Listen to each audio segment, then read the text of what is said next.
பூக்களின் கருவறையில் பிறந்தவள் நீயா? பூவுக்கொரு பூஜை செய்ய பிறந்தவன் நான் இல்லையா? இதயத்தின் தாமரையில் இருப்பவன் நீயா? தாமரைக்குள் வீடு கட்டி தந்தவள் நான் இல்லையா?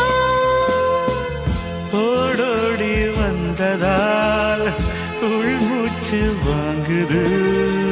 உன் மூச்சில் அல்லவா என் மூச்சும் உள்ளது.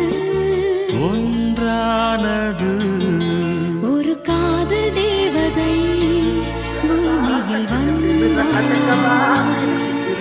ஒரு காதல் காவியம் கையோடு தன் கள்ளூர்